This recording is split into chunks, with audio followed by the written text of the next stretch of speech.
salut YouTube. Donc aujourd'hui on se retrouve pour une vidéo test sur le jeu, pardon, sur le logiciel OBS pour bien paramétrer. Donc on va faire un tuto bien complet sur comment l'utiliser pour le streaming et aussi pour YouTube par exemple.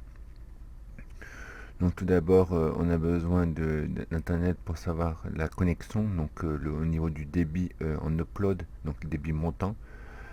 Et donc pour savoir qu'il faut minimum un MO par seconde en minimum.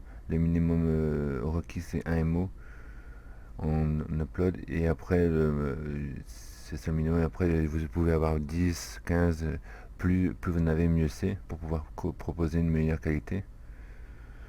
Donc on se retrouve tout de suite sur le site. Là on est sur ma chaîne YouTube, donc si vous je vais vous montrer le lien de la chaîne, justement, si vous pouvez vous abonner directement, ça ferait super plaisir. Donc vous pouvez par exemple activer les notifications directement, vous cliquez sur s'abonner et vous acceptez les notifications pour être au courant des prochains lives. Donc là donc là vous pouvez avoir ma connexion. Donc j'ai 76 mégas en upload, donc c'est largement suffisant pour pouvoir proposer du streaming et aussi sur YouTube pour envoyer des vidéos. Donc comme je vous avais dit, sachant qu'il faut minimum 1 MB par seconde en minimum. Et donc là j'ai 76, donc c'est largement suffisant. Donc ça, après avoir obtenu ça, on se retrouve directement sur le logiciel OBS pour pouvoir le paramétrer. Donc hop. Donc ici on va dans paramètres directement. Donc paramètres. Hop. Donc là, les langues, le profil, etc. Ça, on peut laisser, on n'a pas besoin de paramétrer. Donc ça, c'est surtout l'encodage. Donc vous cliquez sur encodeur X264. Vous cochez l'utiliser CBR. Le tampon CBR, faut cocher aussi. Après, buffer personnalisé, c'est un débat. Soit vous cochez pas. C'est un peu comme vous souhaitez. Et au niveau du bitrate, je vous suggérerais tout dépend de votre connexion, mais un débit moyen de 1000 serait l'idéal pour avoir un maximum de personnes qui puissent profiter du live, surtout si vous n'êtes pas partenaire. Donc si vous n'êtes pas partenaire, les viewers ne peuvent pas choisir la qualité du stream. Du coup, je vous conseille de mettre un débit assez moyen. Après, tout dépend, comme je vous dis, de la connexion et si vous êtes partenaire ou non sur Twitch.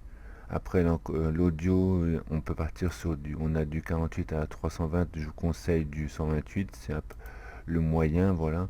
En stéréo, bien sûr. Après paramètres streaming, c'est là justement où ça va changer, il n'y a pas beaucoup de paramètres qui vont être passés en compte.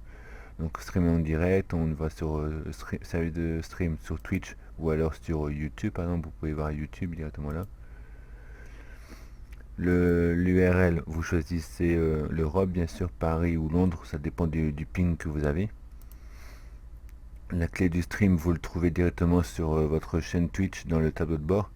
Et ça va être marqué clé de flux. Vous acceptez et il va vous donner là une clé que vous devriez coller ici. Ensuite, reconnexion automatique, c'est préférable, oui. Au niveau délai, moi j'ai laissé à 10. Minimiser l'impact, comme ça au moins il y a moins d'impact sur le réseau justement. Et après là c'est pour enregistrer les vidéos justement, pour savoir où elles se enregistrent si vous faites du YouTube ou des rediffs de live. Voilà, donc là pour le paramètre streaming c'est bon. Au niveau vidéo, moi je l'ai mis en 1920 par 1080, donc en 16 neuvième. Mais après j'ai mis en 720p. On peut bien sûr mettre en 1080 si on veut, ou un peu plus bas, 480. Mais l'idéal c'est de mettre en HD, donc 720p minimum. Et au niveau des FPS, on peut partir sur du 30 ou du 60. Donc là c'est bon, et après vous avez la périphérique vidéo. Donc là comme je suis sur AMD, j'ai pas de chipset graphique, du coup j'ai ma carte graphique, donc c'est une 970.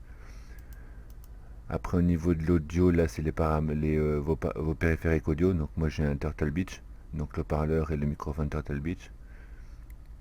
Ça c'est pas très important, enfin je pense. Et après ça, les raccourcis clavier, c'est pas très important non plus. Là par contre, option avancée, c'est important. Donc il faut utiliser l'option multitrade, ouais, définir la priorité normale en 700 millisecondes. Les modifications, utiliser pour la vidéo, l'utiliser CFR, voilà. Et après, mode latence faible, voilà, ça aussi pas mal.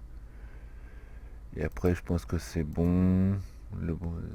L'antiparasite micro, ouais. Ça c'est bon aussi, voilà. C'est à peu près ce qu'il faut voilà, pour paramétrer le logiciel. Et donc, on va enlever paramètres. Hop. Et donc ensuite, vous avez commencé le streaming pour lancer le live directement. Éditer la scène pour pouvoir faire des scènes directement, vous pouvez choisir. Donc vous faites ajouter une scène pour ajouter une nouvelle scène, voilà, scène 6 par exemple. Et là, vous pouvez mettre directement les... mince, qu'est-ce que j'ai fait? Hop, voilà, on se retrouve directement. Donc là, vous faites ajouter une scène et après, vous pouvez ajouter des nouvelles sources. Donc capture de jeu pour capturer le jeu, bien évidemment. Capture vidéo, donc par exemple pour la webcam ou autre.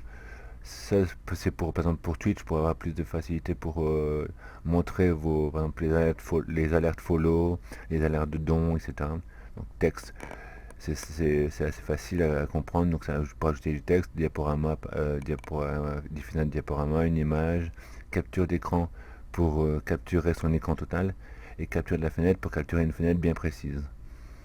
Voilà, après plugin, ça j'ai jamais essayé de voir, mais je pense qu'il doit y avoir des plugins sympathiques.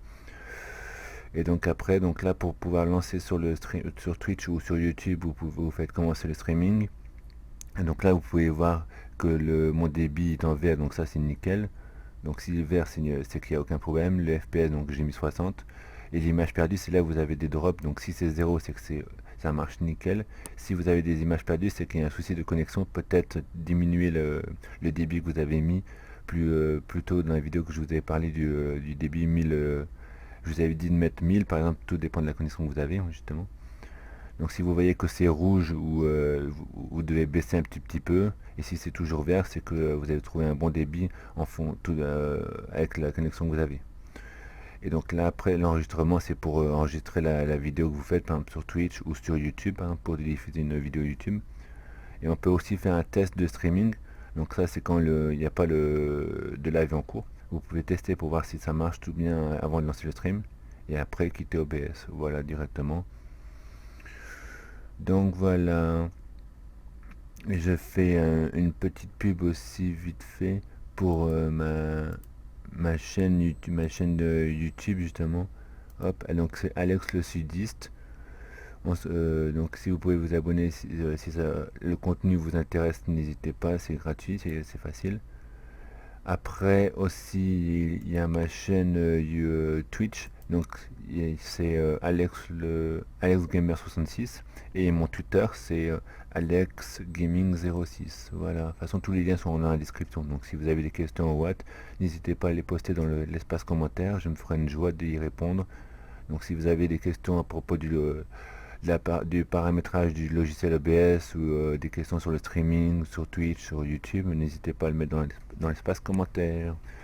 C'est tout pour aujourd'hui, pour cette vidéo. Donc je vous souhaite une bonne journée, une bonne soirée, tout dépend de l'heure que vous regardez la vidéo. Ciao ciao.